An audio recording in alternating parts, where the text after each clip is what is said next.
Eso se trata. De eso se trata. El cambiante mundo de las infecciones. De lo microscópico y clínico al impacto social de las enfermedades. Con Indiana Torres. De eso se trata. Bueno, ya está con nosotros nuestra queridísima Indiana Torres. ¿Cómo estás, doctora? Hola Ricardo, buen día. ¿Cómo estás tú en este lluvioso día? Ay, oye, si ya llevamos un par de días, con mucha lluvia, bueno, y la semana pasada ni hablar, ¿no? Pero bueno, ya Ya nos estamos van a acá muy salir contentos. escamas. Muy exactamente. Ya nos vamos a declarar anfibios. Sí, ¿no? Cuéntanos, Ay, qué Indiana, ¿qué nos cosa. traes para el día de hoy?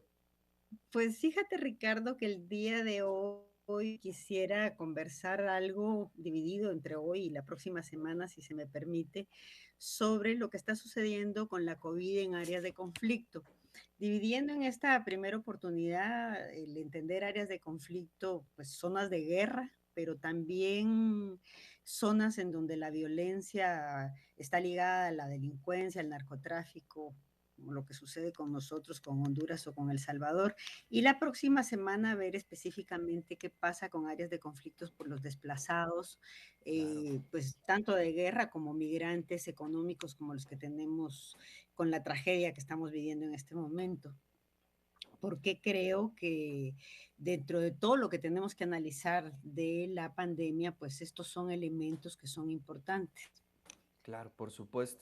Y bueno, pues eso lo tenemos en México y lo tenemos en muchas partes, Indiana.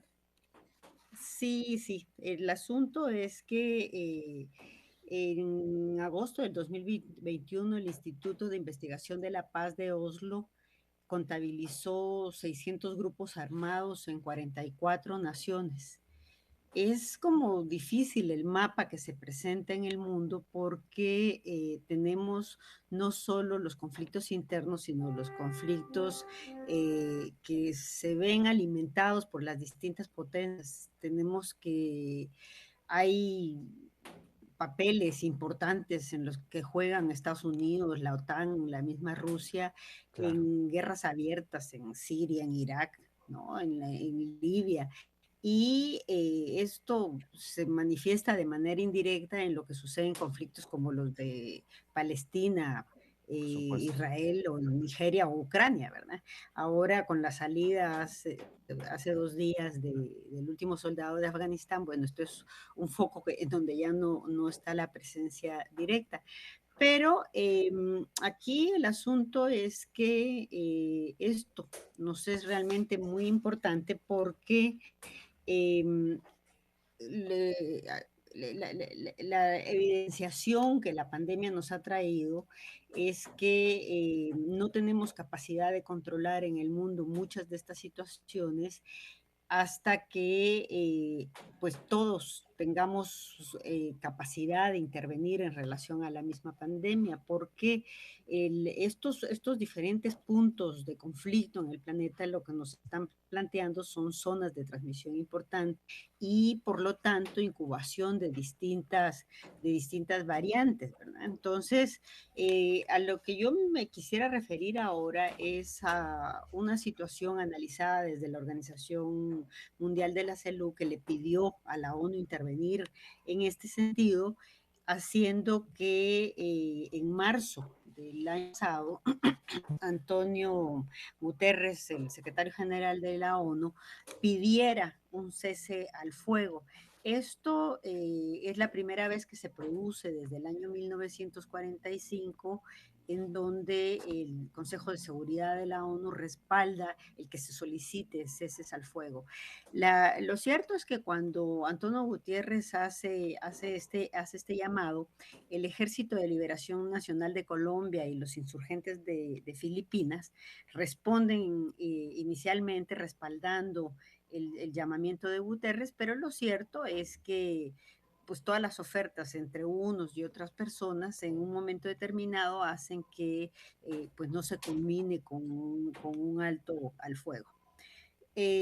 Como esto ha sido una preocupación por las distintas zonas, por el impacto que está teniendo la epidemia en estos distintos lugares del mundo, el Consejo de Seguridad del 26 de febrero pasado lo que hizo fue aprobar una resolución número 2565 en donde lo que hacen ya no es el llamado al cese al fuego total, sino un llamado a una pausa humanitaria sostenida para inmunizar al mundo.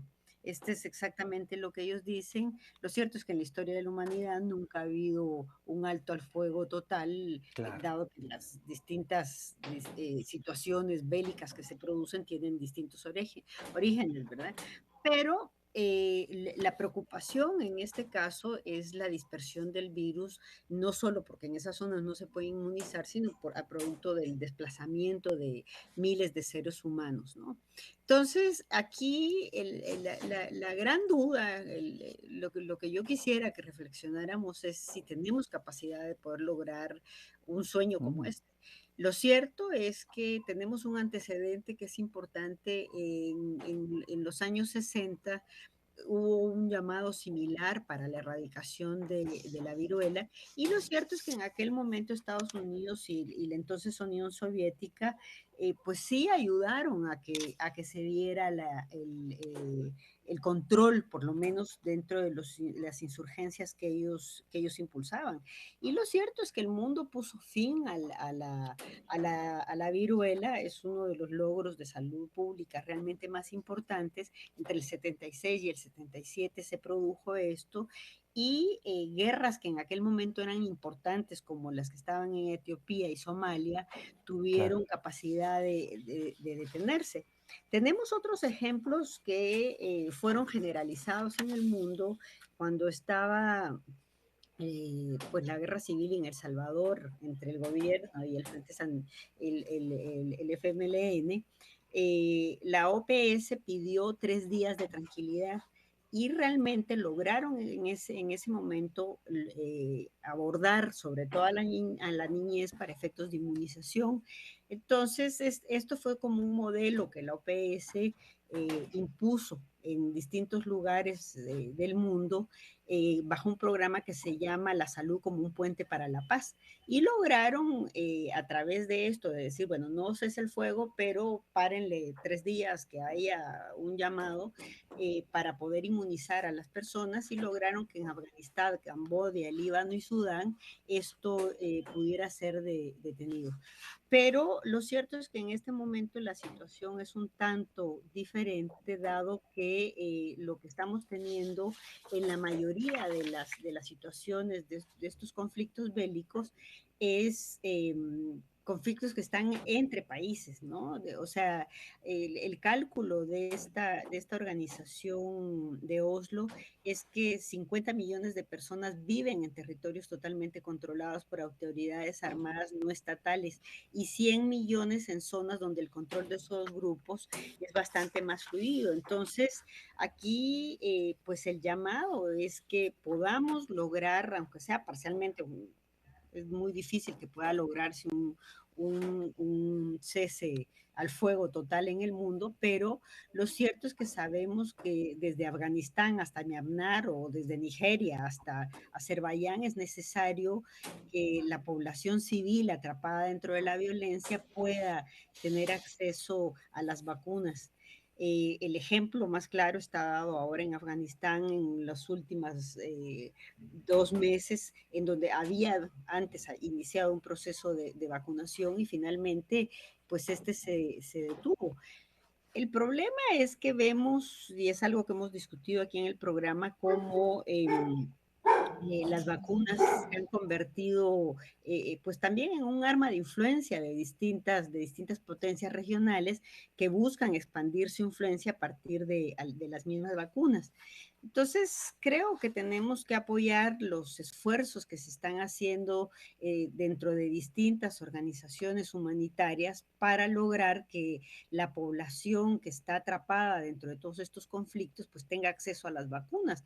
El Centro para el Diálogo Humanitario, la Cruz Roja Internacional, pues hacen un llamado para que las distintas fuerzas beligerantes en el mundo pues actúen con humanidad, con neutralidad, con imparcialidad, que tengan independencia para poder actuar y sobre todo poder cubrir a la población civil. Lo que ellos proponen es que sea a través de líderes sociales locales en las distintas comunidades que pueda darse la intervención de todos estos organismos para que no se vea que están tomando parte en alguna de las partes en conflicto, ¿verdad? Entonces, ellos dicen que de estos más de 600 grupos que se están dando en el mundo con intervenciones bélicas en este momento, ellos tienen acceso a 415 de estos grupos y por lo tanto consideran es importante que pueda establecerse el trabajo conjunto con ellos para lograr la pacificación y por lo tanto la inmunización a las poblaciones que se encuentran en estas áreas. Esto es lo que Uf, quería compartir con ustedes. oye, qué tema, Me ¿eh? parece Qué tema. Y además eso, pues nos ayuda a traer a la mesa un tema que ya habíamos platicado, ¿no? Que no hay acciones locales, ¿no? Llámale cualquier tipo de acción regional, local, que no tenga un impacto ya, pues prácticamente en todo el global. mundo, ¿no? Sí, Entonces, el hecho de que ciertas zonas, llámale pues, América o Afganistán, que haya suspendido su proceso de vacunación, pues es algo que nos debe de preocupar a todas, a todos, sí, sin duda sí, alguna, ¿no? sí. Es un Por eso retroceso tremendo. me pareció importante que reflexionáramos en esto porque generalmente estamos observando lo que sucede con la COVID como muy a nivel o Aquí, médico o local, pero lo cierto es exacto. que este tipo de situaciones tienen un impacto que es mucho más grande y que nos pone en riesgo absolutamente a toda la humanidad. Desgraciadamente, como humanidad no hemos tenido capacidad de responder frente a la guerra, ¿verdad? Ojalá y el sueño de John Lennon un día se cumpliera, ¿verdad? Pues sí. Pero es realmente complicado. ¿Cuál es la zona que tú ves más complicada, la de Afganistán en este momento? En este momento Yemen, Ok. y Siria, porque el asunto es que los ingresos que están teniendo las fuerzas de la Cruz Roja en este momento, pues son muy parciales. Los distintos conflictos en el África también están siendo pues bastante complicados en este momento para poder lograr la vacunación ahí, porque aquí se plantea otra cosa, además ya no solo el que estas fuerzas humanitarias puedan entrar, sino que hay existencia de vacuna y dentro del mecanismo COVAX no fue considerado zonas de conflicto. Entonces, por eso es muy importante hacer un llamado para un rediseño de todo el apoyo que el mecanismo COVAX vaya a dar en el mundo. Claro. Oye, Indiana, aprovechando este tema, ¿tenemos algún estudio? ¿Has seguido un poco el flujo de los distintos migrantes en nuestro país y cómo se ha comportado en relación Sí, con esta pandemia?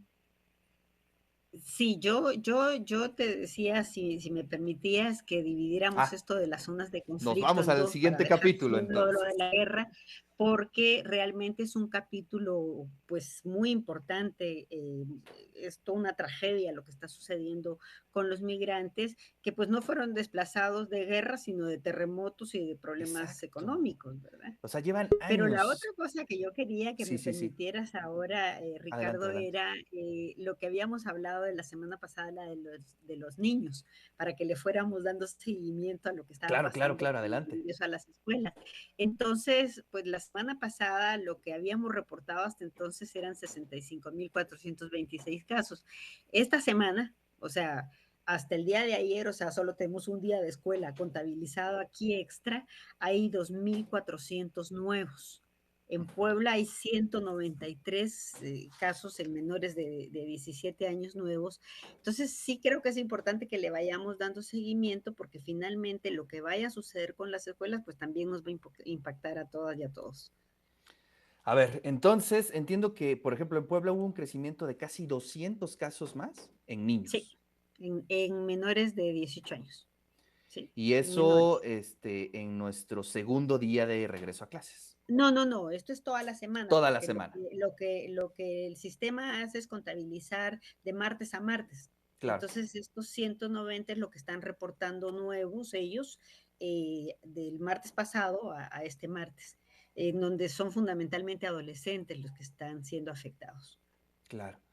Bueno, pues Vamos a ver la entonces, próxima semana, a ver exacto, si hay un desbalance de lo que se ha venido presentando semana a semana.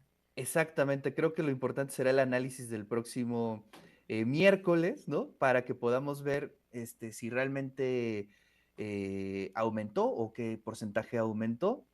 Pero no sé qué opines, Indiana. Yo creo que es interesante hacer estos ejercicios de pronto regresar, sí, con todas las medidas, con toda la precaución, porque eso también nos va a enseñar a que tenemos que adecuar mucho nuestra vida cotidiana. Finalmente el virus no se va a ir y tenemos que No. empezar a intentar, a ensayar, pues una nueva vida, ¿no? Sí, yo creo que aquí la situación pasa porque efectivamente haya colaboración de padres, de escuelas, de autoridades y demás para poder lograr salir al paso al momento en que se presente un caso o hay un brote en una determinada escuela, ¿no? Claro. Esto va a ser importante, la cantidad de pruebas que puedan realizarse también son importantes para realmente definir qué está pasando, porque sabemos desgraciadamente que la mayoría de los niños lo transmiten sin ningún dato clínico, ¿verdad? Así es. Ese es el tema.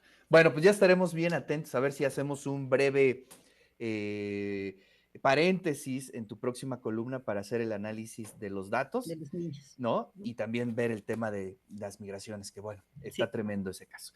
Te mando un sí. fuerte abrazo, Indiana. Un abrazo, Ricardo, y muy buenos días. Eso se trata. De eso se trata. El cambiante mundo de las infecciones. De lo microscópico y clínico al impacto social de las enfermedades. Con Indiana Torres. De eso se trata.